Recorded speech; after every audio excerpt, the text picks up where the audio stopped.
Joker 3, The Bride. It's just umpan untuk tarik korang tengok cerita dia yang nak tarbiah pasal feminisme agenda. 100% watak lelaki dalam movie ni either bodoh atau berogol. Guys, ini bukan cerita Frankenstein. Ini cerita Feministine. Dia sangat gila-gila babi, membosankan. Aku rasa movie ni macam 4 jam. And tak ada apa berlaku dalam movie ni. Literally nothing happens in this movie. Bersepah tau. Dia as if tak ada langsung world building. And semua orang, semua watak react to sebarang situasi macam langsung tanpa konsistensi. Nothing is consequential. Nothing is planned. Macam tak ada plot. It's just kebosanan. Start sampai habis. The writing is bad. The plot is non-existent. And macam tak kau rasa macam it's a final product yang tak ditapis, tak didiscuss, just datang daripada dia, shock sendiri, aku rasa benda ni seni, aku rasa benda ni best, and bila kita tengok no one gets it except for her tau, maybe. Bosan, confusing, tak consistent. Just a big mess. Objectively, this movie really sucks. It just sucks. That's it. Okay, reaksi satu ayat aku simple je.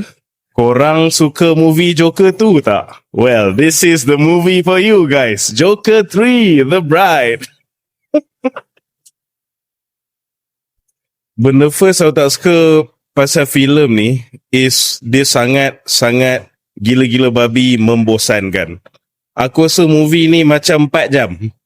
And tak ada apa berlaku dalam movie ni. Literally nothing happens in this movie. Dia gerak ke A, ke B tanpa sebab, terjumpa dia ni, terjumpa dia tu. Nothing is consequential. Nothing is planned. Macam tak ada plot. It's just kebosanan. Start sampai habis. Maggie Gyllenhaal, walaupun okay, dia writer-director for the first time. Tapi aku rasa the second benda yang aku nak criticize pasal movie ni is that dia pun sangat self-indulgent tau. Sebab aku rasa macam tak ada orang vet tau this movie. Sebab the writing is bad, the plot is non-existent, and macam tak kau rasa macam it's a final product yang tak ditapis, tak didiscuss, just datang daripada dia, shock sendiri, aku rasa benda ni seni, aku rasa benda ni best, and bila kita tengok no one gets it except for her tau, maybe. So it just didn't work for me lah. Actually ni bukan nothing personal against Maggie Gyllenhaal, but objectively this movie really sucks. It just sucks. That's it.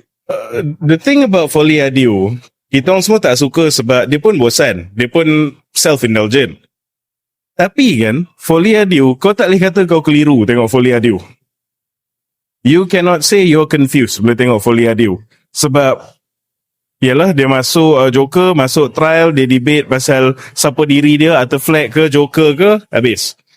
This show, dia punya self-indulgent, dia nak buat macam seni tinggi sangat, high art, sampai kau tak tahu apa yang betul, apa yang tak betul, apa yang reality, apa yang konsisten. Dia ni dalam bayangan kepala dia je ke ni betul-betul ability yang puak-puak zombie ni ada ke? And ability ni pun tak dijelaskan. Lepas tu dalam dunia ni monsters ni normal ke? Sebab semua react kat dia orang ni macam orang normal je. Doktor tu pun tak terkejut. Ada orang request dia tolong revivekan perempuan ni. Apa macam dia bersepah tau. Dia as if tak ada langsung world building.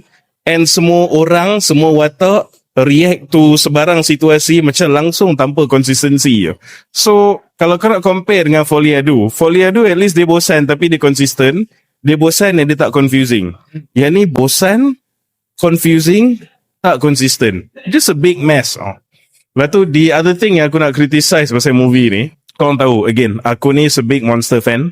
So bila aku datang nak tengok cerita pasal Frankenstein, aku expect at the very least, Frankenstein that we saw on Netflix Guillermo del Toro. As in terms of the creature design paling kurang. And make no mistake, movie ni some production designer memang agak tip top lah kan. The props, the sets, the costumes semua, the practical effects. Tapi design Frankenstein dengan Bride tu, macam Bride tu literally tak nampak macam Dolce Gabbana punya model ke apa tu. Just literally je nampak macam model. Lepas tu yang Christian Bale punya Frankenstein pula. Ya Allah, aku ingatkan yang makeup dia as the God Butcher dalam Thor Love and Thunder tu dah membosankan. Yang ni lagi lah, dia just nampak macam dia portray dia macam dia monster, dia sangat scary, dia pakai topi, dia tutup muka dia apa semua. So bila dia reveal, aku expect tunjuk nampak tengkorak ke, rahang tak ada ke apa benda, something grotesque lah. Tak pun something yang macam nampak surreal, macam Jacob Elordi punya dalam for Guillermo del Toro punya Frankenstein kan. Ni titiu buka tunjuk muka dia, is just Christian Bale cuma dia cala-cala sikit tau. Aku macam dekat kampung aku kat Penang tu, ada orang gila jalan tepi jalan tu nampak lagi scary pada Frankenstein ni. And dia orang manusia normal tau, bukan zombie. So on the creature monster kind of aspect this side pun gagal tau. And the last thing yang aku nak criticize pasal movie ni is, aku rasa satu benda yang Maggie Gyllenhaal buat yang bagi aku sangat keji lah sebenarnya. Sebab the whole Frankenstein and the Bride, this monster story ni, ini umpan je. It's just umpan untuk tarik korang tengok cerita dia yang nak tarbiah pasal feminisme agenda. It's an extremely woke movie yang datang entah tiba-tiba dalam the halfway point or awal sikit pada the halfway point tau. So kalau kau tengok movie ni, dia macam ni lah. Modern cinema kita faham dia kan ada banyak representations and all these things, and it's fine tau, tak kisah. It's benda tu dah normal lah sekarang.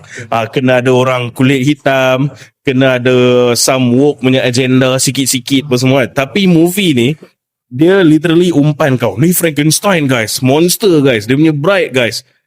Kurang separuh jalan movie ni, kau sedar 100% watak lelaki lah movie ni either bodoh atau berogol. Lepas tu dia jadi cerita pasal ni buat movement lah, nak bantai lelaki yang berogol orang, nak bantai lelaki yang bendera wanita, nak bantai lelaki ni semua bodoh, lelaki ni semua tak berguna. Lepas tu the final third or the climax lah, the climatic finale scene of the movie tu, you have the Bride literally duk jerit dekat kamera, me too, me too, me too, in case you didn't get the memo tau.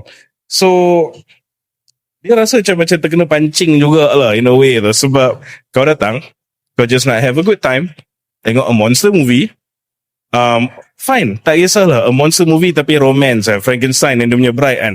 Tapi aku tak sangka lah pula kena switcheroo separuh jalan, tiba-tiba kau kena tarbiah dengan woke agenda yang gila-gila babi pekat. Guys, ini bukan cerita Frankenstein. Ini cerita Feministine. The only thing yang aku boleh puji about the movie ni is dia punya set production ya.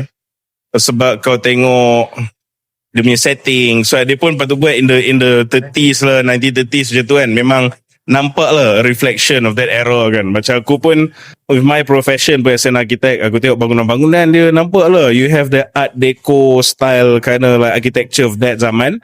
And benda tu reflected juga dalam dia punya costumes, dalam dia punya machines, dalam the scientist punya equipment apa semua tu. You get to see where orang kata duit untuk production tu pergi mana lah. But apart from that guys, I mean kalau korang suka Joker tu, you're gonna have fun with this lah.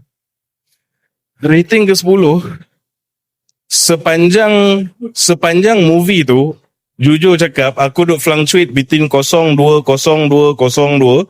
And finally, disebabkan at least lah The Bride tu sangat hot in a very weird way, so aku bolehlah bagi 2 out of 10. Sekiranya anda enjoy menonton video ini, jangan lupa untuk like, share dan subscribe kepada BuzzPop TV untuk lebih banyak video-video yang berkaitan dengan pop culture daripada komik, TV, filem, mainan dan juga banyak lagi. Majulah fandom untuk negara.